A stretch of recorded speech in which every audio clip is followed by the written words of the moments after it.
1절부터 8절까지 말씀입니다. 마가복음 16장 1절부터 8절까지.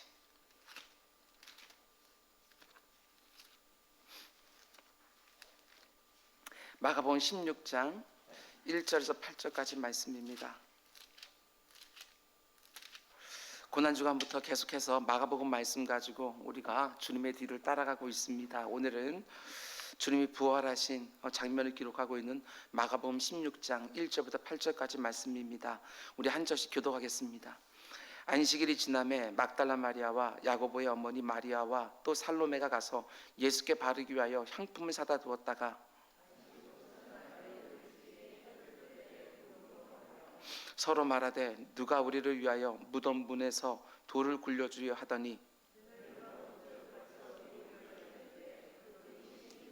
무덤에 들어가서 흰옷을 입은 한 청년이 우편에 앉은 것을 보고 놀라매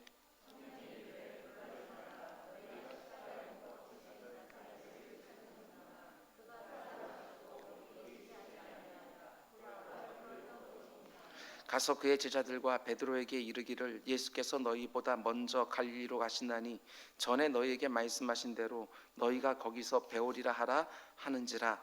여자들이 몹시 놀라 떨며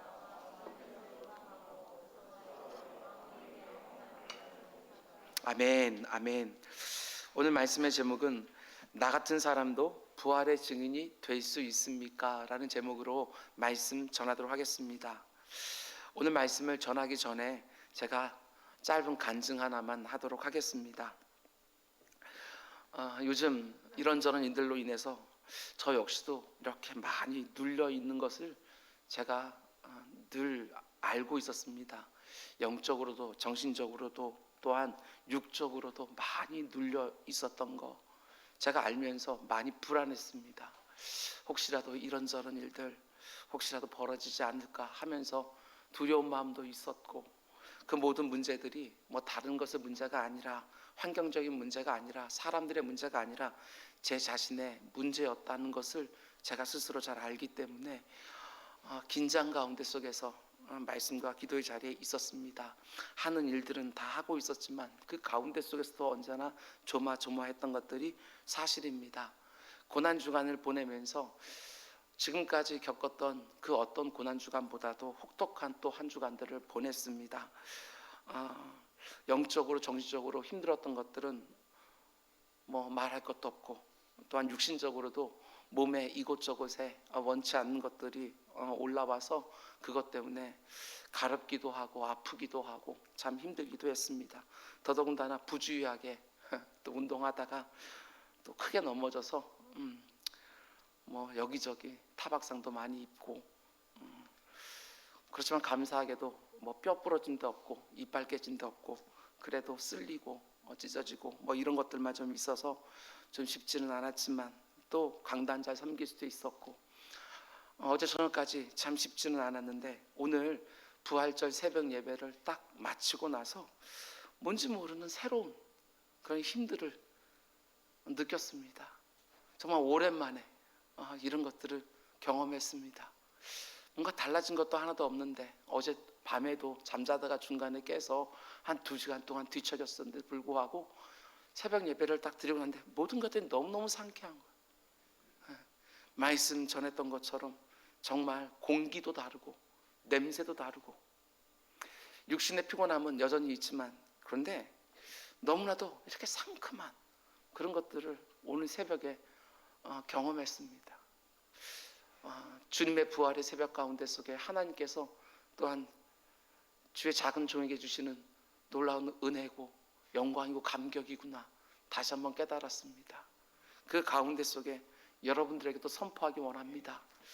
지금 눌려있는 분들이 계십니까? 나사로가 뛰쳐나오는 것처럼 그 가운데 자유함이 있기를 주님의 이름으로 축원을 드립니다. 무엇인가에 묶이고 무엇인가에 포위되어 있는 분들이 계십니까? 그 가운데 건져주시는 구원의 놀라운 역사를 이 부활의 아침에 경험하길 주님의 축원드립니다. 병중에 있는 우리 성도님들 그 가운데 속에 나음이 있기를 원하고, 우리 연로하신 우리 부모님들 그 가운데 회복이 있기를 원하고, 그 가운데 호전이 있기를 주님의 이름으로 축원을 드립니다. 우리 가운데 속에 모든 죽었던 것들이 다시 살아나서 새로운 출발의 역사, 승리의 첫날이 되기를 주님의 이름으로 축원을 드립니다. 제가 느낀 감격에 비해서 여러분들의 아멘 소리가 너무너무 작습니다. 첫날이 되길 주님의 축원 드립니다. 오늘 말씀 듣고 나서 아멘 소리는 더 커지기를 바랍니다. 오늘 우리 주님이 죽음의 권세를 이기고 다시 사신 2021년 부활주일의 아침입니다. 부활의 기쁨과 소망이 우리 모두에게를 충만하게 임하기를 다시 한번 주님의 축원을 드립니다. 오늘 보면 1절 말씀은 예수님의 영광스러운 부활을 목격한 첫 번째 증인들을 소개하고 있습니다. 안식일이 지남에 막달라 마리아와 야고보의 어머니 마리아와 또 살로메가 가서 예수께 바르기 위하여 향품을 사다 두었다가, 막달라 마리아와 야고보의 어머니 마리아 그리고 살로메, 이렇게 세 명의 여인들이 부활의 첫 번째 증인으로 성경에 기록되어 있습니다. 그런데 너무나도 흥미로운 점은 마가복음 15장 40절에서 16장 1절까지 불과 9개에 불과한 구절들 가운데 이 여인들의 이름이 무려 3번이나 계속해서 반복되고 있다는 점입니다. 문학적으로 보더라도 이것은 지면을 낭비할 만한 일인데도 불구하고 이렇게 그들의 이름을 기록하고 있다는 점이지요. 먼저 15장 40절 말씀 보면 예수님이 십자가에 달려 죽으시는 그 자리에 이 여인들이 있었다고 말합니다. 멀리서 바라보는 여자들도 있었는데 그 중에 막달라 마리아와 또 작은 야고보와 요새 어머니 마리아와 또 살로메가 있었으니, 이 세 여인은 예수님의 죽음을 목격한 증인들입니다. 그리고 15장 47절 말씀 보면 막달라 마리아와 요새 어머니 마리아가 예수 둔 곳을 보더라. 여기에는 3명이 아니라 2명이 예수님의 무덤을 보았다고 기록되어 있습니다. 여기 나오는 2명의 여인들은 예수님의 장사와 매장을 목격한 증인들이지요. 그런데 오늘 보면 16장 1절 말씀 보면 이 세 여인이 예수님의 부활을 첫 번째로 목격했다고 기록하고 있습니다. 이 여인들이 얼마나 복된 여인들인지 모릅니다.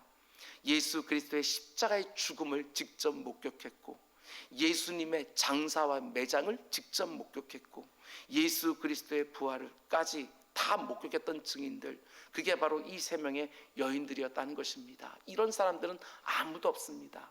예수님이 죽으시는 그 장면을 목격했던 사람들은 수없이 많이 있었지만 그분의 매장과 장사 그리고 그분의 부활을 목격했던 유일한 사람들, 바로 이 여인들입니다. 부활장으로 유명한 고린도전서 15장 말씀 보면 이렇게 말합니다.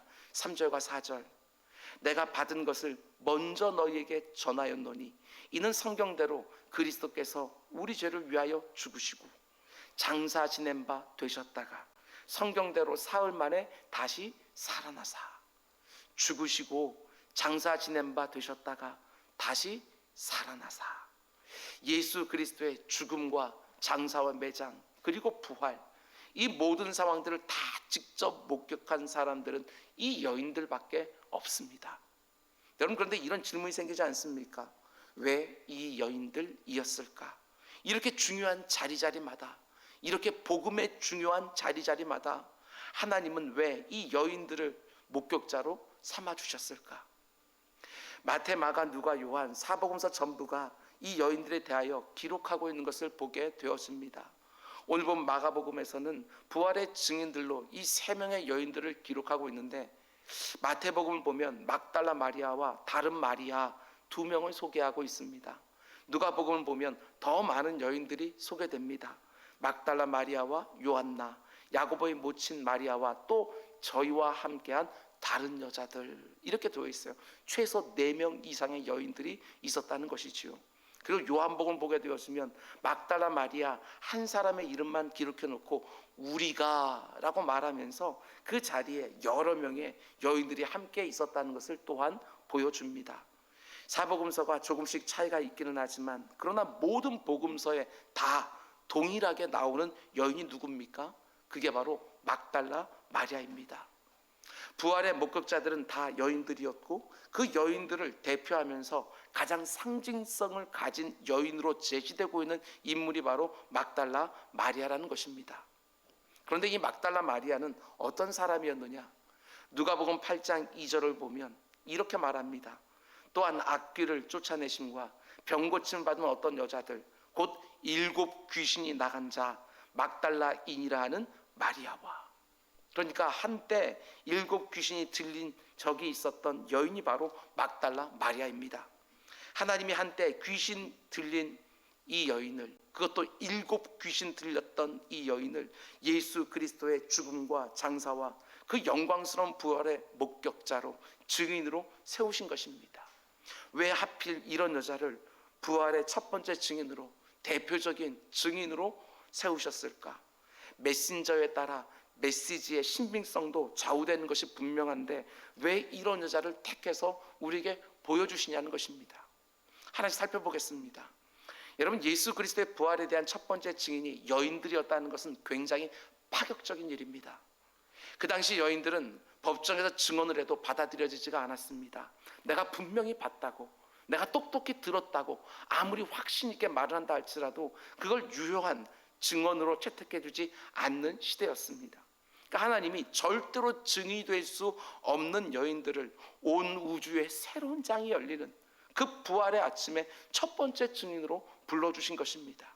절대로 증인이 될 수 없는 사람들을 부활의 목격자로 불러주셨다는 것이지요. 이 세상에 시시껄렁한 법정에서도 유효한 증인이 될 수 없는 이 여인들을 우주의 새로운 장이 열리는 이 엄청난 부활의 역사의 목격자로, 증인으로 불러주신 것입니다. 인간이라면 절대로 하지 않을 일이고, 인간이라면 절대로 할 수도 없는 일, 그 어리석어 보이는 일을 하나님이 하신 거예요. 더군다나 그 부활의 증인이 되는 여인들 가운데 속에 대표가 누구라고요? 과거에 7 귀신 들렸던 이력이 있는 여자 막달라 마리아였다는 것입니다.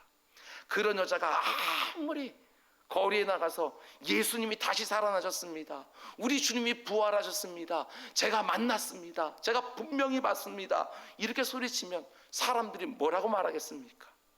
귀신이 아직도 안 떠났구나, 죽은 사람이 다시 살아났다니 아직도 제정신이 아니구나, 분명히 이렇게 말하지 않았겠습니까? 아니, 과거에 귀신 들렸던 이력이 있는 여인에게 예수 그리스도가 부활된 소식을 증언하게 하시는 하나님, 이게 도대체 어찌된 하나님이냐는 것입니다. 사람들이 어떻게 예수 그리스도의 부활을 믿겠냐는 것이지요. 어떤 사람들은 이와 같기에 그 당시 초대교회가 거짓 소문을 퍼뜨렸다고 부활을 공격하기도 합니다. 종교를 만들기 위하여 예수가 다시 살아났다고 그들이 거짓말을 퍼뜨렸다고 그들은 또한 동시에 소문을 냈습니다. 근데 한번 생각해 보셔요. 만일 여러분들이 부활을 날조하려고 했다면 과거에 7 귀신 들렸던 그 여인을 부활의 증인으로 내세우시겠습니까? 그건 불가능한 일인 거예요. 만일 성경에 나오는 그 당시 사람으로 부활을 날조하려고 했다면 저 같으면 증인으로 그 당시 사람들에게 존경을 받고 있었던 니고데모를 택하겠습니다. 니고데모도 예수 그리스도를 영접했고 예수 그리스도의 장사를 위하여 향품을 준비했고 교회 안에 들어왔기 때문에 그래도 사람들이 니고데모가 말하면 귀를 기울여주지 않겠습니까? 그런데 니고데모가 아니에요.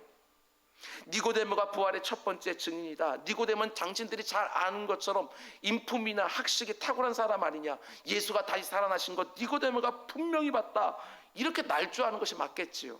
아니, 어떤 바보가 7 귀신 들렸던 여인을 굳이 부활의 첫 번째 증인으로 날조하겠냐는 것이지요. 그럼 생각해 보셔요. 왜 성경이 막달라 마리아를 부활의 첫 번째 증인으로 사복음서가 동일하게 기록하고 있는가?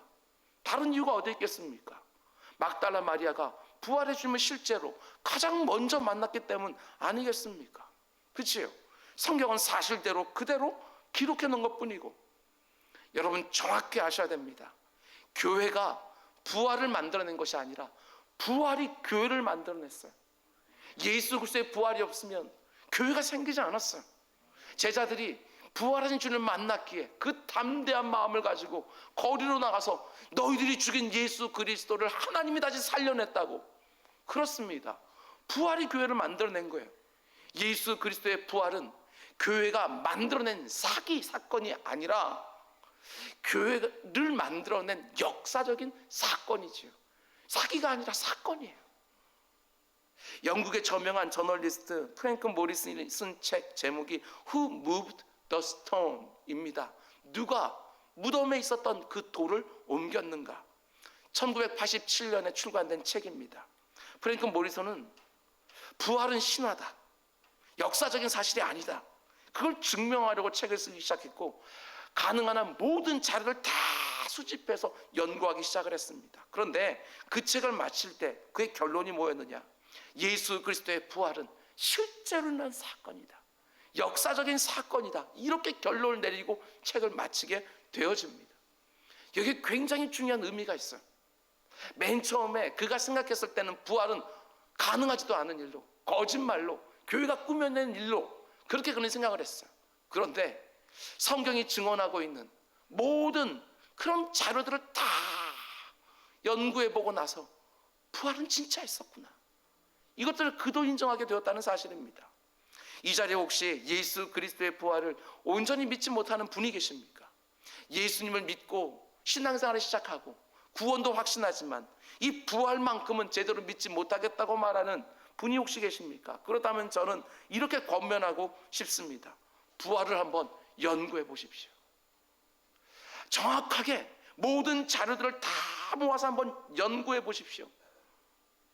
부활을 부인하는 사람들에게 왜 부활을 믿지 못하냐고 물으면 내가 지적으로 탐구해 보니까 부활은 불가능합니다, 이렇게 말하는 게 아니라 단 한 번도 정말 성경을 제대로 연구해 보지도 아니하고 자료들을 찾아보지도 아니하고, 아니 상상해 보지도 아니하고, 아니 어떻게 죽었던 사람이 다시 살아날 수 있느냐 이러면서 그냥 지나쳐 버리는 것이죠. 그렇습니다. 지적 탐구의 결과가 부활을 부인하게 하는 것이 아니고 지적 탐구의 결과를 포기한 결과가 부활을 부인하는 거예요. 성경에 나오는 기록들과 거기에 나오는 모든 사람들의 증언들을 보게 되었으면 우리는 함부로 쉽게 그렇게 겁없이 부활은 없었다고 말할 수 없다는 것입니다. 물론 예수 그리스도의 부활을 지적으로 탐구한다고 해서 모두가 다 부활을 믿게 되는 것은 분명히 아닙니다. 그것은 은혜지요, 하나님께서 선물로 믿음을 주시는 것이지요. 그러나 일단 열린 마음으로 성경에 나오는 부활의 기사들을 면밀하게 지적으로 탐구하게 되었으면 부활을 쉽게 부인할 수는 없어요. 부활에 대한 의심이 있는 분이 계십니까? 그 의심을 한번 의심해 보십시오. 부활이 없다고 생각하는 이것이 정말 맞는가 한번 생각해 보십시오. 편견 없이 마음을 열어놓고 한번 성경으로 다가가 보시기 바랍니다. 지적으로 연구해 보시기 바랍니다. 그리고 판단해 보시기 바랍니다.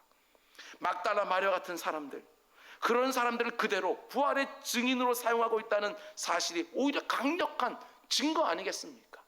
누가 거짓말을 이런 식으로 하겠어요? 초대교회가 부활을 날조하려고 했다면 절대로 이런 여인들을, 법정에서 유효한 증언할 수도 없는 이런 여인들을 부활의 첫 증인으로 내세우지는 않았을 것입니다. 진짜 이 여인들이 예수님을 만난 것이죠. 부활의 주님을요. 계속해서 오늘 본문을 보면 하나님이 왜 이 여인들을 여러 가지 제약과 한계가 있음에도 불구하고 부활의 첫 번째 증인으로 불러주신지 그 이유를 어느 정도 엿볼 수 있습니다. 이 여인들은 안식일이 지나자마자 예수님의 몸에 향품을 바르기 위해서 무덤으로 달려갑니다. 그런데 요한복음 19장을 보게 되었으면 이렇게 기록되어 있습니다. 예수님이 십자가에 죽으신 바로 그 다음에 어떤 일이 벌어졌는지, 일찍이 예수께 밤에 찾아왔던 니고데모도 모략과 침약 섞은 것을 100리트라쯤 가지고 온지라. 이에 예수의 시체를 가져다가 유대인의 장례 법대로 그 향품과 함께 세마포를 쌌더라. 그러면 한번 생각해 보십시오. 지금 향품이 필요합니까? 필요하지 않습니까? 필요하지 않지요. 장사될 때 이미 예수님의 시신에 향품을 다 바르고 세마포로 다 싼 상태입니다. 여인들도 그것을 잘 알아요. 그게 바로 유대인들의 장례법이기도 해요. 그런데도 지금 어떻게 합니까? 예수님의 몸에 향품을 바르겠다고 새벽부터 무덤으로 달려갑니다. 한마디로 지금 불필요한 일을 하고 있는 것이지요. 더더군다나 안식 후 첫날 이 여인들이 무덤으로 달려가는데 이때가 해가 돋을 때쯤 되었다고 말하고 있으니까 새벽 5시, 6시쯤 되었을 것입니다. 예수님이 장사되는 것을 직접 봤기 때문에 어둑어둑한 길을 따라서 급히 그곳으로 달려가는 것입니다. 그런데 이게 이상해요. 달려가면서 이 여인들이 서로 뭐라고 말하느냐? 본문 3절 말씀 보면 서로 말하되 누가 우리를 위하여 무덤 문에서 돌을 굴려주리요 하더니. 참 대책 없는 여인들 아닙니까? 먼저 생각을 하고 가야지. 가면서 생각을 하고 있는 거예요. 누가 우리를 위하여 무덤 문에서 돌을 굴려주리요. 향품을 주님의 몸에 바르려고 하면 무덤 안으로 들어가야 되는데 그 무덤을 큰 돌이 막고 있는 거예요. 유대인들의 무덤은 통상적으로 무덤 앞에 홈을 깊게 파고 거기다 큰 맷돌 같은 돌을 굴려서 고정을 시키는 거예요. 입구를 막는 것이지요. 그 무덤을 막고 있는 그 돌을 옮기는데 장정 4-5명이 달라붙어서 힘을 써야지 겨우겨우 그 돌을 옮길 수가 있어요. 오늘 본문도 이렇게 말합니다. 4절 말씀 보면 그 돌이 힘이 크더라. 뭘 의미하는 거겠어요? 그 여인들이 절대로 옮길 수 없는 큰 돌이었다. 이걸 성경에 말하고 있는 거 아니겠어요? 돌이 아주 큰 거지요. 여러분, 그러면 지금 이 상황을 염두에 두시고 만약에 그 여인들 중에 하나가 여러분의 아내나 아니면 여러분의 동생이나 언니라고 한번 생각해 보시기 바랍니다. 그 새벽에 향품을 들고 예수님의 시신이 있는 무덤으로 가겠다고 하면 틀림없이 여러분들은 말리지 않겠습니까? 왜? 가봐야 소용이 없으니까. 유대인들의 장례법에 따라서 이미 니고데모가 향품을 부었으니까 분명히 불필요한 일이고 무덤을 막고 있는 돌을 옮겨야 되니까 그것은 분명히 불가능한 일인 거예요. 지금 예수님의 무덤에 향품을 가지고 가는 것은 이성적으로 볼 때 분명히 불필요한 일이고 불가능한 일이에요. 그런데 여기서 이런 생각을 해보았습니다. 이성적으로 판단하는 것도 중요하지만 더 중요한 게 있지는 않을까? 이 여인들이 그 새벽에 향품을 들고 주님의 무덤으로 달려가는 것은 이성적으로 분명히 맞지 않지만 여러분, 그게 바로 사랑이지. 사랑이에요. 이성은 그 길을 못 가게 가로막지만 사랑은 그 길을 얼마든지 가게 하는 거예요. 향유 옥합을 깨뜨렸던 여인도 마찬가지입니다.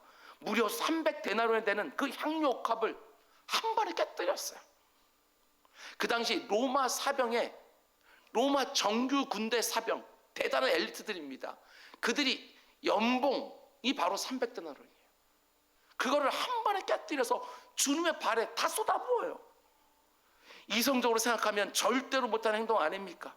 그냥 깨서 주님의 발에 쏟아부은 거예요. 이성이면 절대로 못하는 행동이지만 사랑이면 얼마든지 할 수 있죠. 이런 생각이 또 들었습니다. 이게 바로 오늘날 저와 여러분의 문제 아닐까? 저와 여러분, 이 땅의 성도들의 문제가 아닐까? 우리가 이성적이지 못할 때가 많다는 것도 너무나도 큰 문제지만 주님을 향한 사랑에 미쳐본 적도 한 번 없다는 것이 이게 더 큰 문제가 아닐까? 이런 생각을 해보았어요. 주님을 믿지 않는 것은 아니지만 과연 주님을 그만큼 사랑하고 있는가? 이건 스스로에게 한번 되물어 보셔야 돼요. 주님을 이만큼 사랑하지 못하기에 매일같이 계산하는 거 아닙니까? 계산. 그런데 이 여인들은 예수님을 정말 사랑했던 것이죠. 무덤으로 달려가는 여인들이 서로 이야기합니다. 누가 우리를 위해서 무덤에서 돌을 굴려주리요? 그런데 성경에 기록되어 있지 않지만 그 여인들의 실제 속마음은 이러지 않았을까 생각을 했습니다. 아니, 돌이 좀 안 옮겨지면 어때? 당신도 그렇고 나도 그렇고 그냥 집에 있을 순 없잖아. 예수님이 십자가 달려 죽으시고 지금 무덤에 누워 계시는데 당신은 집에 편하게 누울 수 있어? 나는 그렇게 못하겠어. 돌을 못 옮기더라도 나는 일단 거기 가야 돼. 집에 가만히 있을 수가 없는 것이지요. 무엇 때문에? 준명한 사랑 때문에. 그 사랑 때문에 안식일이 끝나자마자 그 새벽에 막 뛰어가고 있는 거예요. 아무리 향품을 바를 필요가 없어도, 아무리 돌무덤에 막고 있는 돌을 옮길 수가 없어도 달려가는 거예요. 그 앞에서 몇 나절을 기다리든, 그 앞에서 군병들에게 이런저런 사정을 아무리 하나 있다 할지라도 일단 향품을 가지고 막 달려가는 거예요. 그게 바로 사랑이지요. 사랑하는데 어떻게 이성적으로만 생각하겠어요? 혹시 나는 분명히 주님을 위한 일이라는 것을 알면서도, 이게 바로 주님이 기뻐하시는 일이라는 걸 알면서도 이건 불필요한 일이고 저건 불가능한 일이고 이럴 때가 더 많지 않은가? 이게 우리들의 진짜 문제가 아닐까? 여러분, 저는 오늘 본문에 나오는 이 여인들이 저에게 이렇게, 제 자신에게 이렇게 질문하는 것 같았습니다. 오주호 목사, 정말 단 한 번이라도 지금까지 살아오면서 무모하리만큼 행동으로 주님께 사랑을 표해 본 적 있나? 우리 모두에게도 묻는다고 생각을 했습니다. 아무리 불필요해 보이고 아무리 불가능해 보이는 일이 할지라도 주님이 정말 좋아하실 것 같아서 그거 해본 적 있냐? 우리에게 묻는 것 같았어요. 여러분, 그런데 그 여인들이 왜 이렇게 할 수밖에 없었습니까? 십자가에 달리신 예수 그리스도의 죽음 보면서 이 여인들이 먼저 경험한 게 있습니다. 먼저 경험한 거, 그게 무엇입니까? 십자가에서 드러난 자신들 향한 그 어마어마한 사랑, 그걸 먼저 이들이 경험한 거예요. 복음 자체가 그렇지 않습니까? 복음이 우리가 먼저 하나님을 나의 하나님이라고, 예수 그리스도를 나의 구주가 되신다고 우리가 고백해서 우리가 구원받았습니까? 그게 아니지 않습니까? 하나님께서 십자가 위에서 우리가 죄인 되었을 때 자기의 아들을 달아 죽이심으로 먼저 그 사랑을 확증해 보여주셨잖아요. 그 사랑이 내게 다가오는 그 순간에 우리도 사랑을 고백하며 그 앞에 나가는 거 아니겠어요? 이 여인들도 마찬가지지요. 십자가에 달리신 예수 그리스도의 죽음을 그 여인들이 목격하면서, 이런 표현이 적당할지 모르겠지만 십자가에 쏟아나오는 예수 그리스도의 그 무지막지한 사랑,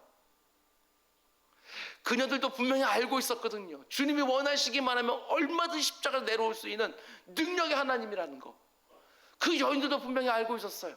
그 여인들이 경험한 기적들이 분명히 많이 있었을 테니까. 그런데 끝까지 그 가운데 선한 목자는 그 양을 위하여 생명을 버리거니와, 그 위에서 보여준 그 사랑에 감격한 그 여인들도 그 사랑에 어떻게든지 반응하고 싶었던 그 마음 하나만 있지 않았을까? 자기들을 향한 주님의 그 엄청난 사랑이 그 여인들의 심령 가운데 쑥 하고 들어오니까 자기들도 어떻게든 그 주님께 자신들의 사랑을 드리고 싶었던 것이지요. 여인들의 이 사랑을 보시고 하나님께서는 이 여인들을 부활의 증인으로 불러주신 것은 아닐까? 사랑이 있어야 사랑하는 주님을 이 세상에 전하는 증인들이 되지 않겠습니까? 여러분, 고난주간을 통해서 예수 그리스도의 그 십자가에서의 그 모든 수치와 그 고난과 그 죽음이 나를 위한 것이었다는 것을 여러분이 고백하지 않았습니까? 정말 그렇게 믿으십니까? 그것이 정말 엄청난 사랑의 역사였다는 거 정말 믿으십니까? 그렇다고 한다면 이 부활의 아침에 나 역시도 이것이 아무리 불필요해 보이고 이것이 아무리 불가능해 보인다 할지라도 우리 주님이 기뻐하시는 일이라고만 판단되어지면, 아무리 무모해 보인다 할지라도 그 사랑으로 다시 한번 반응하겠다고 결심한 우리 모두가 될 수 있기를 주님의 이름으로 축원드립니다. 그럼 이제 마지막 세 번째로, 저는 이 부분이 참으로 은혜가 되었습니다. 예수님이 이 땅에 오실 때에는 구유에 누이셨고, 예수님이 이 땅에 떠나실 때에는 십자가에 달리셨습니다. 오실 때에도 그 만유의 주가 되시는 주님이 사람들의 손에 의하여 구유 위에 누이셨고, 이 땅을 떠나실 때에도 사람들의 손에 의하여 십자가에 박히셨어요. 그 냄새나는 구유에서 시작하여 그 처참한 십자가에서 그 인생, 성육신의 인생을 마치신 것이지요. 우리 인생들의 눈으로 보면 정말 최악의 인생입니다. 그런데 놀라운 게 무엇이지요? 잘 들으십시오. 우리 주님의 탄생의 첫 번째 목격자들은 누구였지요? 베들레헴 지경 밖에서 약물을 치던 목동들이었다는 것이고, 주님의 부활의 첫 번째 목격자들은 여인들이었다는 것이고, 이게 참 기묘하지 않습니까? 그 당시 목동들은 예루살렘 성전에서 제물로 바쳐질 양들을 키우는 사람들입니다. 예배 때 쓰여질 제물을 키우는 그 일을 위해 자기의 삶을 바친 사람들이지만 정작 자신들은 철저하게 예배에서 소외된 사람들이에요. 그들은 부정하다고 여김받았고 이곳저곳 다니기 때문에 이방인들도 만날 수 있었고, 그래서 그들은 안식일에 초대를 받지 못했어요. 그들은 예배에서 소외된 사람들이에요. 그런데 그 예배에서 소외된 그 목동들을 하나님께서는 첫 번째 예배자로 부르셨어요. 그 당시에 여인들은 부활의 증인으로 부름받았는데 법정에서도 증언할 수 없는 증인에서부터 철저하게 소외된 여인들이에요. 근데 그들을 부르셨어요. 예배에서 소외된 목동들을 예수 그리스도의 탄생의 첫 번째 예배자로 부르시고, 증인에서 소외된 사람들을 예수 그리스도의 부활이라고 하는 그 엄청난 전 우주적인 사건의 첫 번째 증인으로 하나님이 부르셨어요. 이게 과연 인간의 머리에서 나올 수 있겠어요? 어떻게 감히 이 모든 것들을 초대교회 성도들이 꾸몄다고, 아무리 탁월한 작가라 할지라도 여러분 이런 시나리오는 못 쓰는 거예요. 예수 그리스도의 탄생의 첫 번째 예배자로 예배에 소외된 사람들을 부르시고, 예수 그리스도의 부활의 그 기쁜 소식을 전한 첫 번째 증인으로 이 세상 법정에서도 증언할 수 없는 그 증인에 소외된 사람들을 부르시는 것, 이게 바로 여기에 하나님의 의도하심이 분명히 있다는 것입니다. 뿐만 아니라 여러분 이런 점도 한번 생각해 보셔요. 성경을 보면 예수님이 부활하신 다음에 승천하실 때까지 40일 동안을 이 땅에서 더 머무셨다고 말을 합니다. 몇 번이나 부활하신 예수님이 사람들에게 그 부활하신 그 영광스러운 몸을 보여주시느냐. 성경을 쭉 보게 되어지면 한 12번 정도 예수님이 자신의 부활을 사람들에게 직접 보여주셔요. 40일 동안 12번, 3, 4일에 한 번 정도, 그 정도 부활하신 자신의 몸을 보여주시는 거예요. 아니 저 같으면 40일 동안에 12번이 아니라 120번, 1200번 사람들에게 보여주겠어요. 그럼 사람들이 예수님의 부활을 의심하지 않을 거 아니에요. 모든 사람들이 예수님의 부활을 다 믿었을 거 아니에요. 여기저기 부지런히 다니면서 내가 다시 살아났다고 막 보여줄 것 같은데 40일 동안 이 땅에 계시면서도 고작해야 12번밖에 자기의 몸을 보여주지 않으셨어요. 거기다가 왜 40일밖에 안 머무셨을까? 이런 사태 보게 되어져요. 우리 주님은 시간을 초월해 계신 분이잖아요. 아니 이 땅 가운데 40년, 400년 머무시면 안 됩니까? 그러면서 더 많은 사람들에게 이것저것 하면 다 하나씩 다 여기도 만져봐라, 저기도 만져봐라, 여기다 손가락 넣어봐라. 도마에만 그렇게 해주지 아니하고 만나는 모든 사람이 다 그렇게 해주셨으면 훨씬 더 많은 사람들이 주님의 부활을 믿었을 거 아니에요. 뿐만 아니라 이곳저곳 역사가들이 자기 저작물에다가 정말 예수님 살아났다고, 분명히 죽었는데 다시 살아났다고, 내가 직접 목격했다고 3일 여기다 다 써놨을 거 아니겠어요? 근데 우리 주님 이렇게 안 했냐는 거예요. 뿐만 아니라 사람들 앞에 12번 나타나셨는데 잘 보면 굉장히 비효율적이에요. 12번 가운데 속에 무려 3번이나 그 초라한 11명의 제자들에게 자기 몸을 보여줘요. 우리 주님 오늘 부활하신 날 오늘 저녁에 문을 꽁꽁 잠고 두려워서 숨어있는 그 제자들에게 찾아가서 부활하신 자기의 몸을 보여줘요. 10명의 제자들이 거기 있었거든요. 도마는 그 자리에 없었어요. 근데 나중 되어서 도마가 와서 자기는 못 봤으니까 못 믿는다고, 어떻게 죽은 사람이 다시 사냐고 이렇게 의심하니까 우리 지금 어떻게 하지요? 그 도마 한 사람을 위해서 또 제자들이 나타나요. 부활을 목격했음에도 불구하고 우리 물고기나 잡으러 가자. 이 제자들을 위해서요 또 티베라 바다까지 찾아가서 물고기 구워주면서 나 부활한 것도 보여줘요. 12번 나타났는데 그 제자들에게 3번이나 나타나신 거예요. 이렇게 비효율적이 어디 있겠어요? 저 같으면 이렇게 안 해요. 제가 만약 예수님의 입장이면 시장터로 가지, 광장으로 가지, 가서 나 보이고 많은 사람, 웬만하면 많은 사람들이 모인 곳에 가서 자 봐라, 너희들이 십자가 못 박으라는데 내가 다시 살아났다 보여줄 거 아니겠어요? 뿐만 아니라 예수님이 어떻게 죽으셨어요? 산헤드린 공의회에서 여러분 신문 받으시고 빌라도의 법정에서 사형선 받고 죽으셨잖아요. 그러면 다른 데는 안 가도 거기는 가야지. 산헤드린 공의회와 빌라도 법정은 가야지. 야 이놈들 잡아라, 이래도 내가 하나님의 아들이 아니냐 하고 정말 보여주셔야죠. 제가 괜히 이런 말 드리는 게 아니에요. 왜 우리 주님은 직접 자신이 부활을 증명하지 않으셨을까? 오늘같이 이렇게 많은 사람들이 부활을 의심하는데 왜 직접 자신을 증명하지 않으셨을까? 이렇게만 하셨다고 한다면 더 많은 사람들이 형 부활을 믿을 수 있을 것이고 더 많은 기록들이 남아있을 것인데 왜 그렇게 안 하셨을까? 다른 이유가 없습니다. 예수님의 부활과 관련해서 하나님이 왜 이렇게 하셨는지 그 이유는 딱 한 가지밖에 없어요. 왜 증인으로서 소외되어져 있는 그 여인들을 부활의 첫 번째 증인으로 삼으셨는지, 왜 그것도 귀신 들렸던 막달라 마리아를 대표적인 증인으로 삼으셨는지, 왜 40일 동안만 부활하신 자신의 몸을 보여주셨는지, 그것도 40일 동안 12번밖에 나타나지 않았는데 왜 제자들에게만 자기의 몸을 보여주셨는지, 그 이유가 도대체 뭐냐? 다른 거 아닙니다. 부활의 이 기쁜 이 소식을, 이 엄청난 소식을 온 세상에 전파하는 하나님의 방법은 성도들이었던 거예요. 그게 하나님의 방법이었어요. 성도들, 우리 성도들이 하나님의 방법이에요. 우리 성도가 부활의 증인으로 부름받고 있는 거예요. 막달라 마리아 같은 여인들이 이 세상에, 여인들을 이 세상에 부활의 증인을 내놓으시는 하나님이 이렇게 엉터리 같은 나도 부활의 증인을 내놓기를 하나님이 원하시는 거예요. 성도들이 침묵하면 이 세상에 어떻게 예수 그리스도가 다시 살아난 걸 알 수 있겠냐는 사실이에요. 우리 주님께서 직접 자기 자신을 다 여기저기 다니면서 보여주셨다고 한다면 여러분, 부활은 더 이상 믿음을 요구하는 사건이 되지 않을 거예요. 자, 봤냐? 너희들 알겠지? 이제는 내가 부활했다는 거. 믿음은 필요 없어요. 그런데 하나님께서는 성도들을 통하여, 사람의 입을 통하여 부활의 메시지들이 쏟아지기 시작하고, 그 가운데 믿음으로 반응한 사람들이 다시 역으로 올라가 십자가를 붙들고 그 가운데 구원을 확증하는, 이게 바로 하나님의 구원의 방식이었다는 사실이에요. 잊지 마십시오. 막달라 마리아도 쓰임받았어요. 왜 막달라 마리아?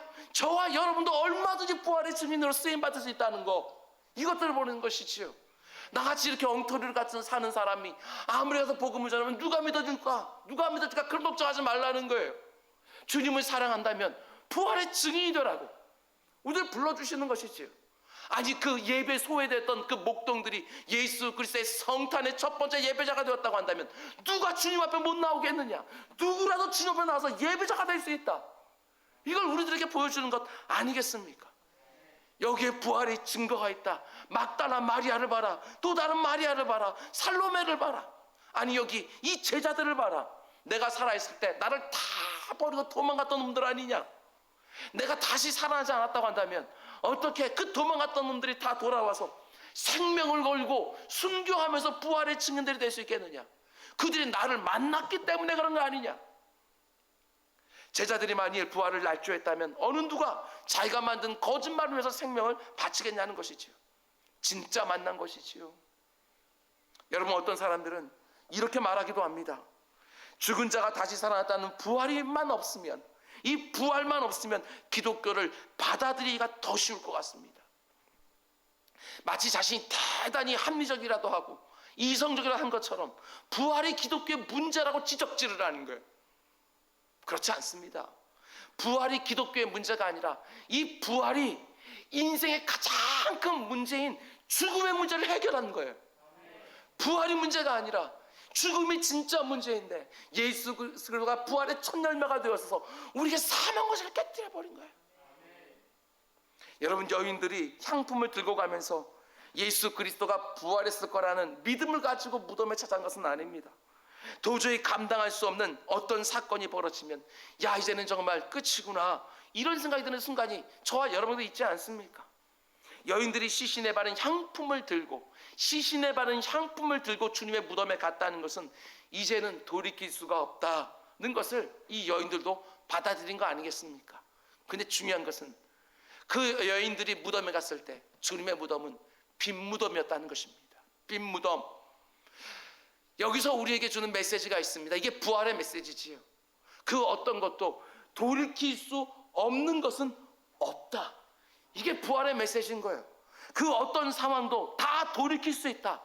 그 어떤 상황 가운데서 다시 시작할 수 있다. 이게 바로 부활의 메시지인 거예요. 마음에 꼭 새겨놓으시고 모든 것이 다 끝났다는 그 생각이 드는 그 순간에 예수 그리스도의 십자가와 부활을 붙들고 다시 일어서는 우리 모두가 될 수 있게 주님을 축원드립니다. 죽음조차도 끝이 아닙니다. 예수 그리스도의 부활이 죽음의 의미까지도 싹 바꿔놓은 거예요. 죽음은 두려움이었지만 그러나 예수 그리스도의 부활 안에서 함께 부활한 우리 성도들은 죽음에 대한 인식 자체가 이미 바뀌어져 있는 것이지요.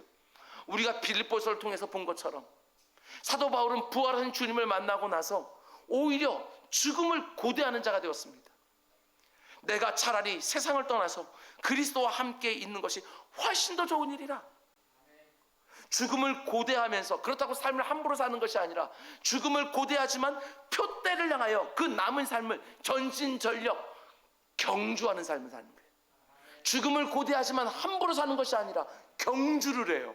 죽음의 의미가 달라졌어요.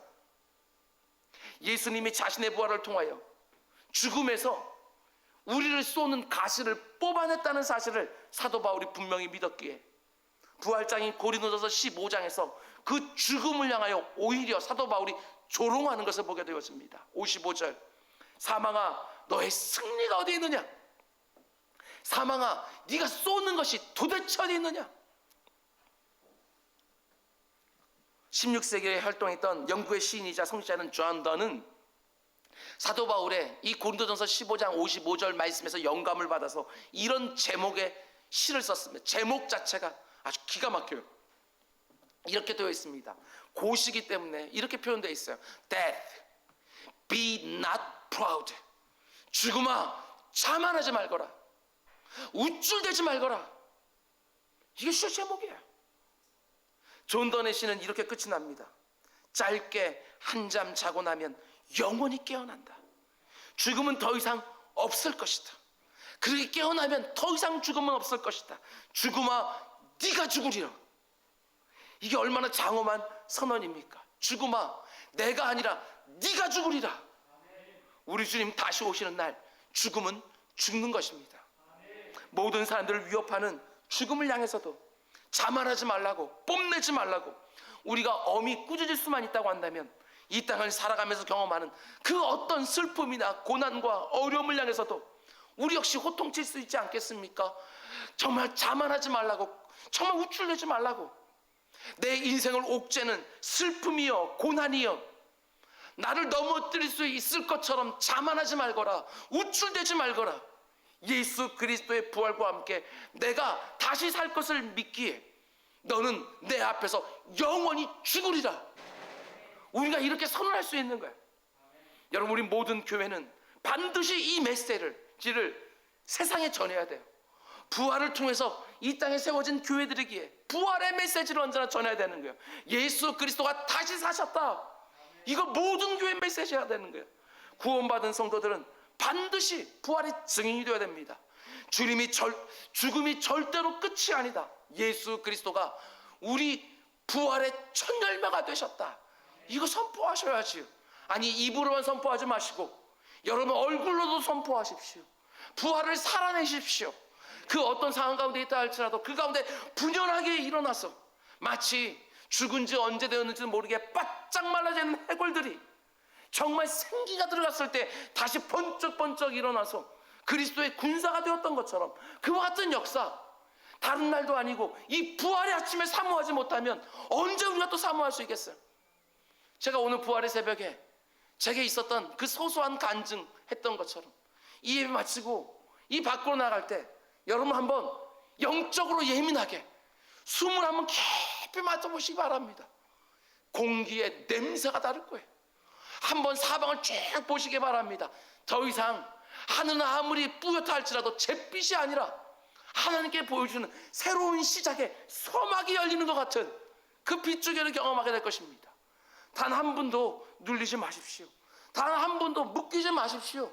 무덤 문을 열고 나사로가 껑충껑충 뛰어나오는 것처럼 저와 여러분도 이 부활 아침에 깨어나서 여러분 우리의 일상의 삶 가운데 우리 주님 사셨다고 실망하고 낙심하고 절망해 있는 내 이웃들을 쑥쑥 일으키는 일에 쓰임받는 우리 모두가 될 수 있기를 주님의 이름으로 축원드립니다.